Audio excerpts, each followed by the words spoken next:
अघोरी क्यों खाते हैं शमशान में जलता हुआ मांस। दोस्तों, अघोरियों का नाम सुनते ही लोगों के दिमाग में शमशान में शवों की पूजा करने वाले हठ योगियों की तस्वीर सामने आ जाती है, जो दिखने में इतने विकराल होते हैं कि लोग उनके बारे में सुनकर ही डर से कांपने लगते हैं। लेकिन क्या आपको ये पता है कि अघोरी शमशान में इंसानी मांस क्यों खाते हैं? हिंदू धर्म में अघोरियों को हठ योगी के रूप में देखा जाता है, जिनकी जिंदगी बहुत रहस्यमयी होती है, क्योंकि ये संसार से दूर शमशान में शवों के बीच रहकर अपनी सिद्धि किया करते हैं और बहुत कम ही आम लोगों के बीच में नजर आते हैं। अघोरियों के बारे में कहा जाता है कि ये शमशान में रहकर चिता की चादर ओढ़ते हैं और वहां आने वाले शवों के साथ तंत्र साधना करके उनसे जिंदगी उधार लेते हैं। यही नहीं दोस्तों, अघोरियों के बारे में ये भी कहा जाता है कि ये शमशान में सिर्फ शवों की पूजा नहीं करते, बल्कि वो जलती चिता से निकाल कर इंसानी मांस भी खाते हैं। इसके पीछे तर्क दिया जाता है कि अघोरी शमशान में मांस का सेवन इसलिए करते हैं ताकि वो साबित कर सके कि वो इंसानों द्वारा बनाए सीमा से ऊपर उठ चुके हैं और उनके लिए किसी जानवर के मांस और इंसानी मांस में कोई अंतर नहीं है। साथ ही ये भी माना जाता है कि एक अघोरी तब तक कोई सिद्धि प्राप्त नहीं कर सकता जब तक वो इंसानी मांस ना खा ले। माना जाता है कि ऐसा करने से अघोरियों को कई प्रकार की शक्तियां प्राप्त होती हैं। अघोरियों के बारे में कहा जाता है कि ये केवल उन शवों के साथ तंत्र सिद्धि करते हैं जो लावारिस होते हैं और जिनकी अस्थियों को लेने वाला कोई नहीं होता। कहा जाता है कि अघोर पंथ की शुरुआत स्वयं भगवान शिव ने ही की थी और उनके 5 स्वरूपों में से एक अघोर भी उनका एक स्वरूप है। इसलिए अघोरी केवल भगवान शिव और माता काली की ही पूजा करते हैं और भगवान शिव की तरह चिता भस्म लगाकर और माँ काली की तरह नर कपाल की माला पहन कर रखते हैं।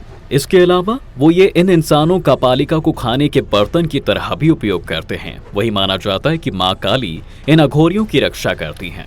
इसके अलावा अघोरी दूसरे साधु संतों से कई मायनों में अलग होते हैं, जिसमें पहला है भोजन। जहां दूसरे साधु संत अपने जीवन में केवल शुद्ध शाकाहारी भोजन करते हैं, वहीं अघोर पंथ के सदस्य शाकाहारी भोजन के साथ मांस, मछली और मदिरा का भी सेवन करते हैं। एक और जहां अन्य साधु संत भिक्षा मांगकर अपना जीवन व्यापन करते हैं, वहीं अघोरी बहुत ज्यादा जरूरी होने पर ही भिक्षा मांगते हैं। यदि उनके पास खाने को ना हो तो वो कई दिनों तक इंसानी मांस और रक्त के सहारे भी जीवित रहते हैं। दूसरा है ब्रह्मचार्य का पालन। हम सभी ये जानते हैं कि जब कोई व्यक्ति साधु बनता है तब उसे संसार की मोहमाया से दूर होकर ईश्वर की आराधना करनी होती है। साथ ही उन्हें ब्रह्मचार्य का भी पालन करना पड़ता है, लेकिन अघोर पंथ के लोग ब्रह्मचार्य का पालन नहीं करते। तीसरा है शव की पूजा करना। जहां संसार सभी साधु संत ईश्वर की पूजा करने के लिए मंदिरों में जाते हैं, वहीं अघोरी शमशान में अपना डेरा बसाकर रखते हैं और लोगों के मृत शरीर में ईश्वर को प्राप्त करने का मार्ग ढूंढते हैं। यही नहीं, अघोरी शमशान में शवों के साथ आधी रात को तंत्र सिद्धि के लिए पूजा भी करते हैं।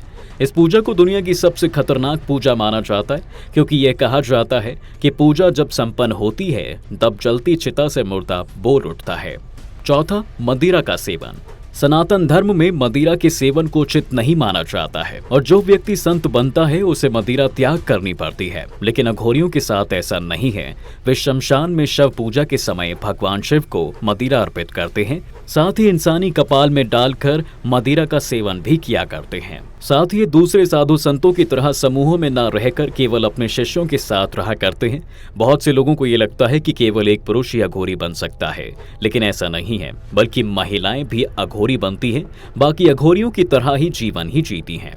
दोस्तों, आज की वीडियो में बस इतना ही। अगर आपको यह हमारी वीडियो पसंद आई हो तो वीडियो को शेयर करें और ज्यादा से ज्यादा लाइक भी करें।